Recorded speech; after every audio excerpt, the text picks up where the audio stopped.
L'aquarium de la Pointe d'Argent n'était pas un simple lieu d'exposition. C'était un poème de béton brut et de verre acrylique écrit à la gloire de l'océan, un monument à la fois arrogant et humble face à l'immensité.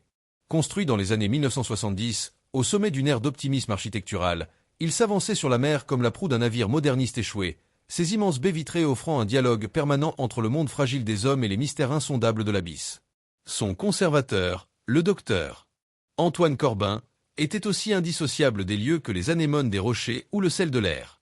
C'était un homme d'une soixantaine d'années, au visage buriné par 40 ans de sel et de soleil, dont la démarche lente et assurée semblait rythmée par une houle invisible.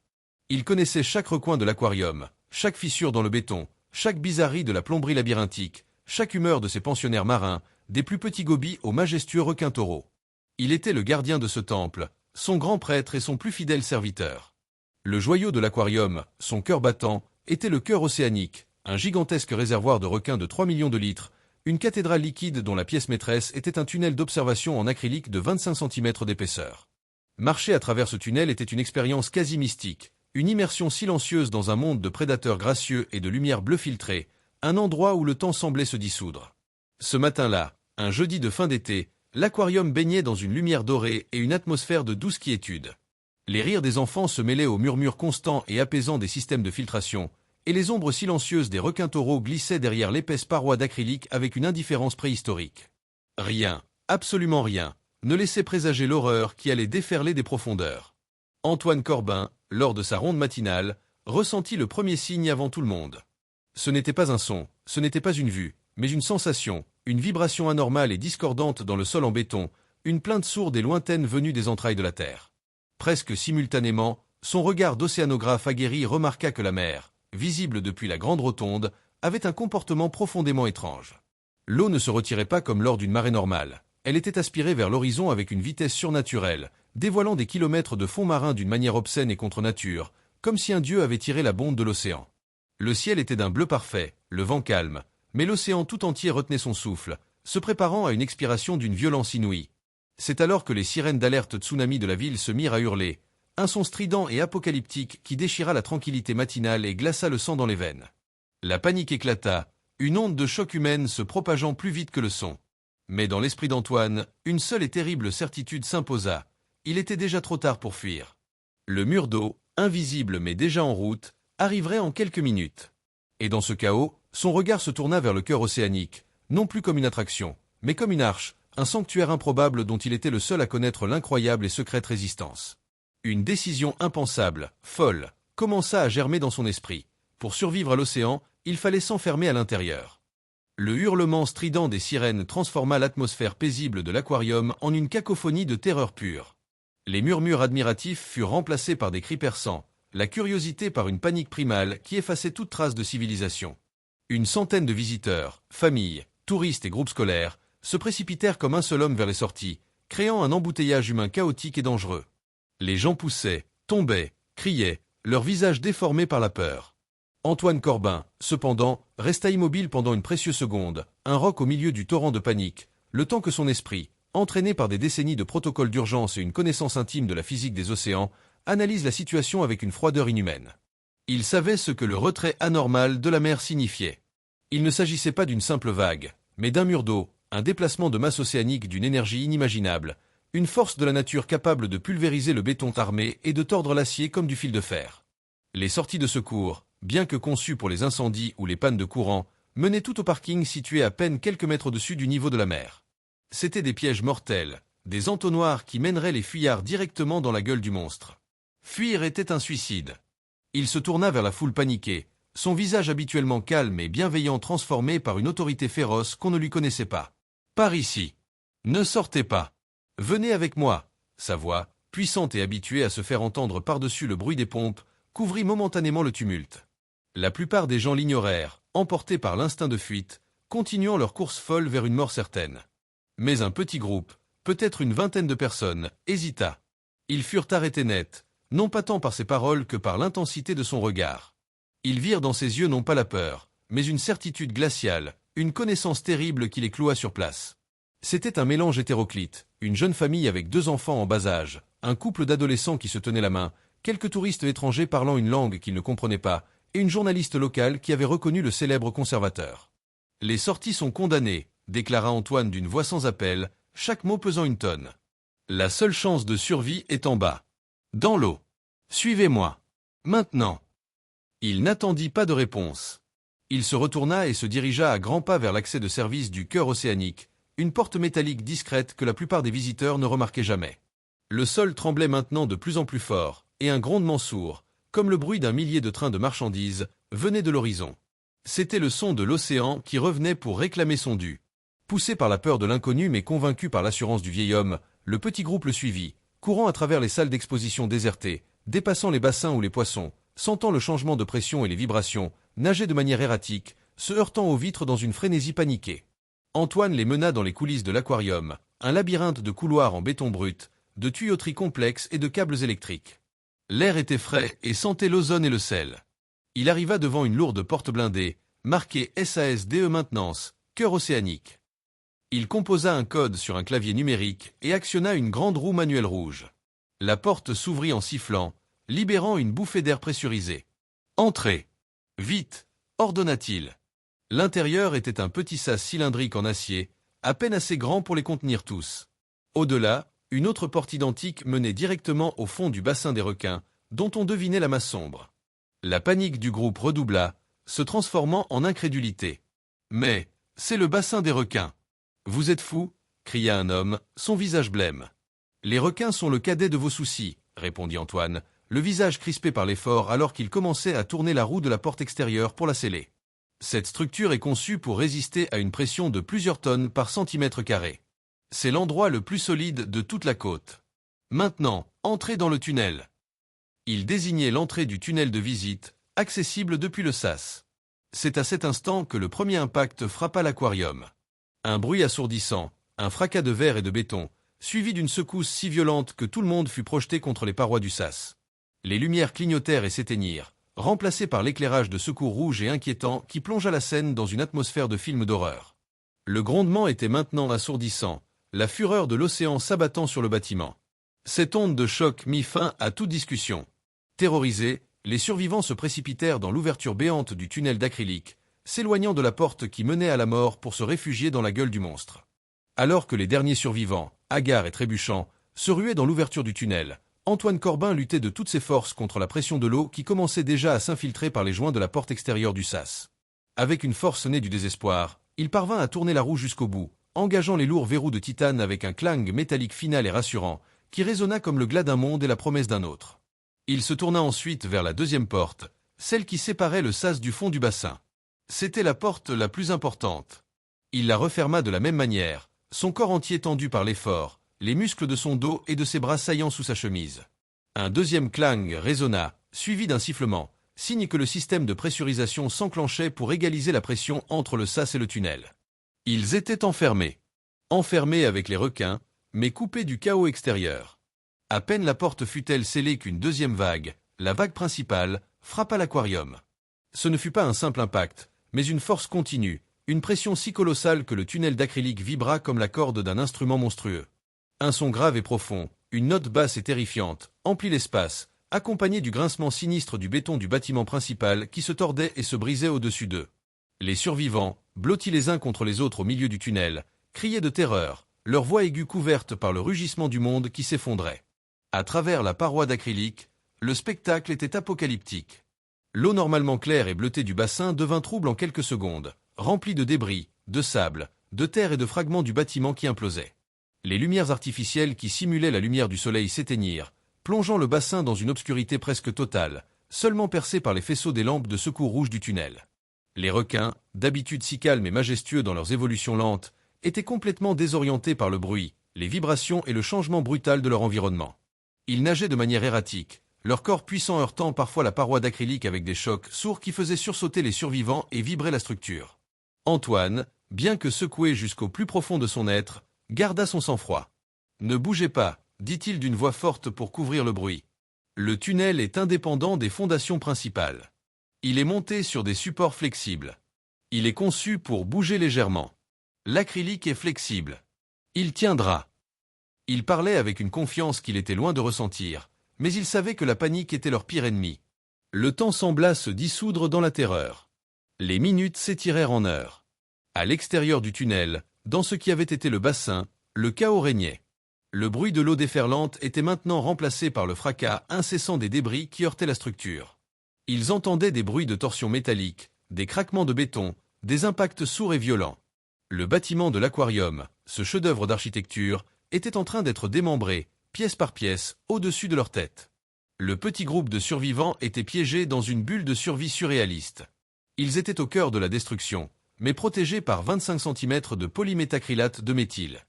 Ils étaient des spectateurs impuissants de la fin de leur monde. La jeune mère serrait ses enfants contre elle, leur chantant une berceuse pour étouffer le bruit de la fin du monde, sa voix tremblante mais constante. Le couple d'adolescents se tenait la main, les yeux fermés, priant en silence. La journaliste avait sorti son téléphone, essayant en vain de capter un signal, son instinct professionnel luttant contre la terreur pure, ses doigts tapant machinalement des notes qu'elle ne relirait peut-être jamais. Antoine, lui, observait la structure, son esprit d'ingénieur analysant chaque vibration, chaque son. Il posa sa main contre la paroi d'acrylique. Elle était froide et vibrait continuellement, comme la peau d'un animal vivant. Il connaissait les calculs, les simulations de stress, les coefficients de résistance. Il savait que, sur le papier, le tunnel devait résister. Mais la nature n'est pas un modèle informatique, elle est une force brute et chaotique. Pour la première fois de sa vie, il remit sa foi non pas en la science ou en la raison, mais en la solidité de ce tube de plastique transparent, leur sanctuaire improbable au cœur de la fureur de l'océan.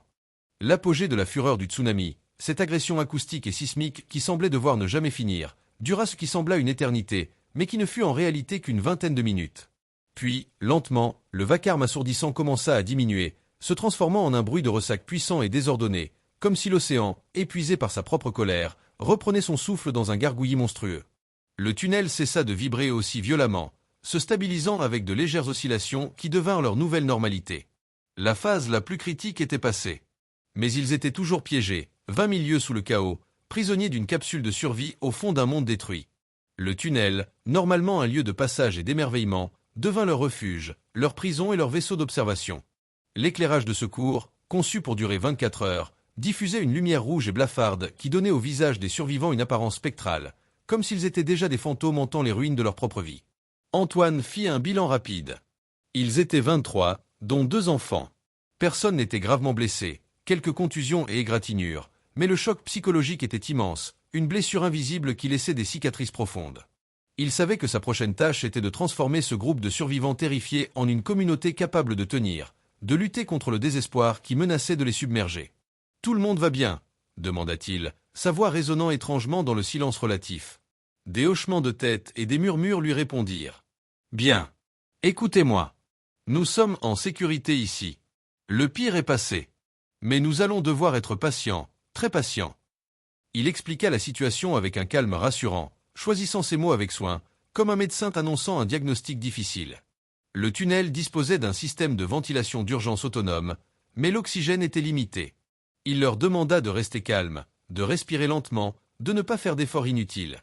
Il n'y avait ni eau ni nourriture, mais ils savaient qu'ils pouvaient survivre plusieurs jours sans. L'oxygène était la priorité. Au fil des heures, une routine précaire s'installa, une tentative fragile de recréer une normalité dans une situation anormale.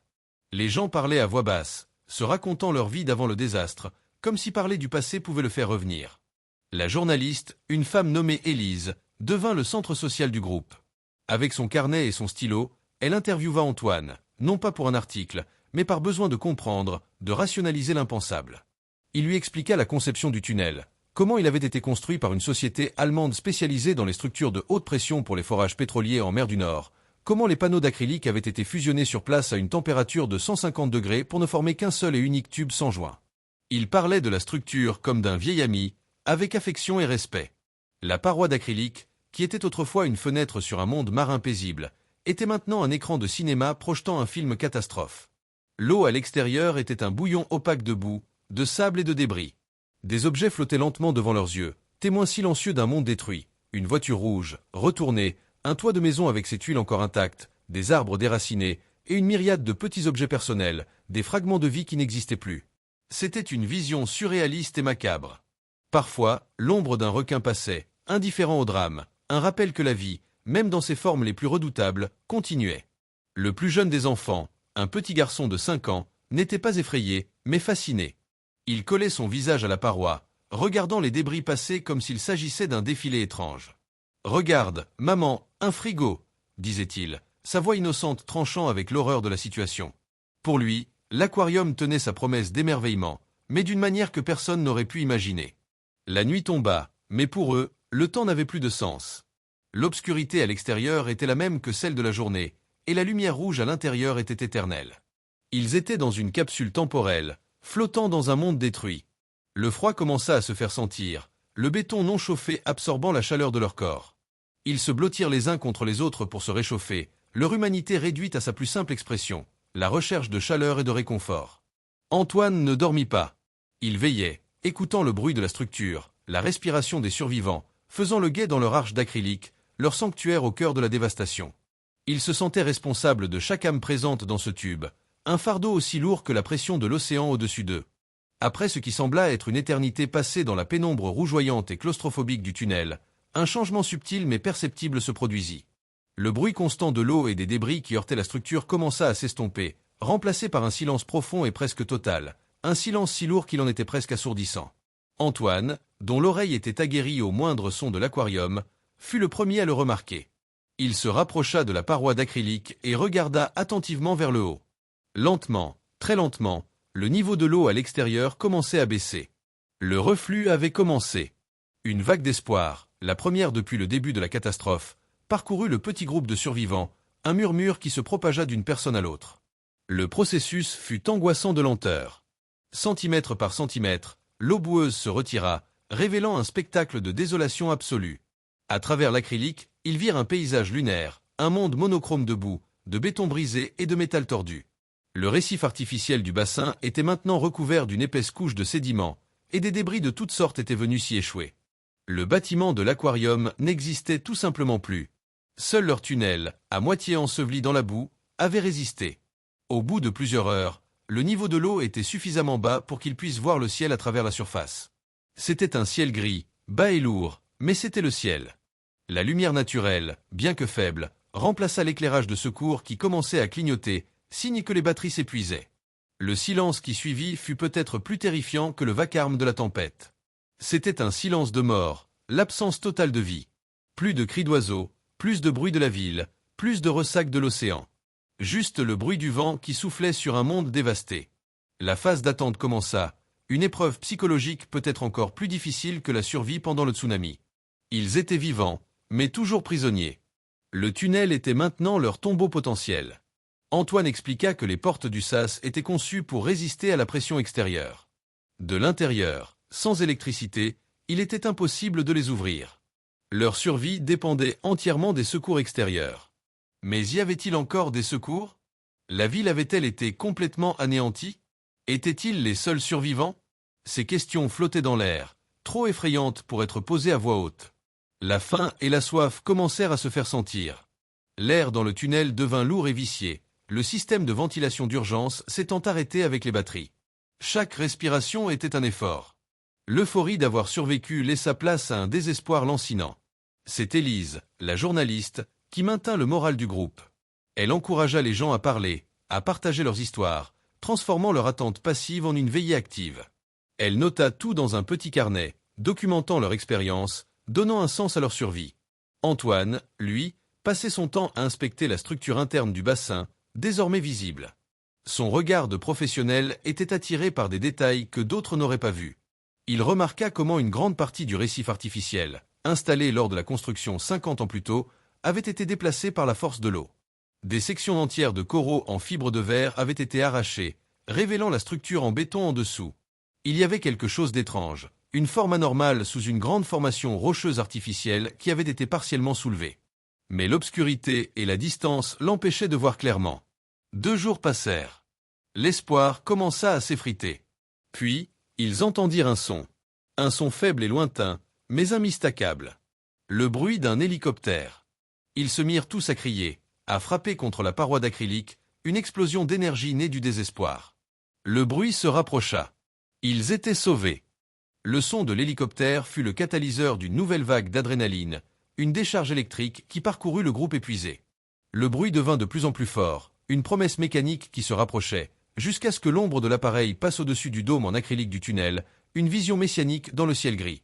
Peu de temps après, d'autres bruits se firent entendre, des voix humaines, amplifiées par des mégaphones, puis le grondement de machines lourdes.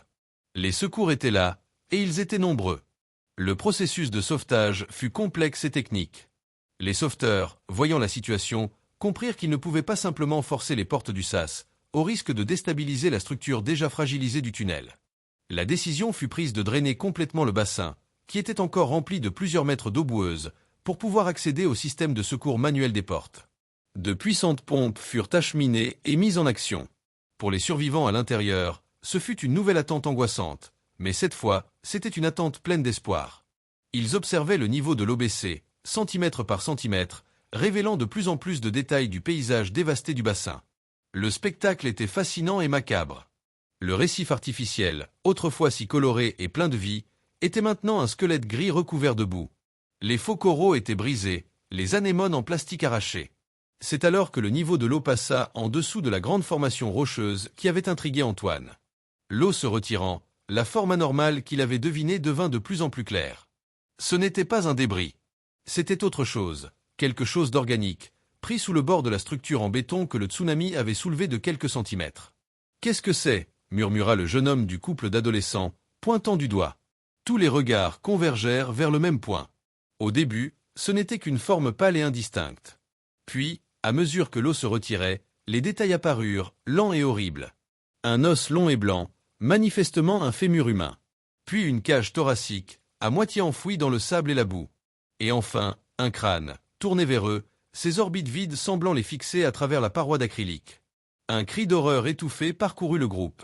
Ils étaient passés de la terreur de la catastrophe naturelle à la découverte d'une tombe macabre.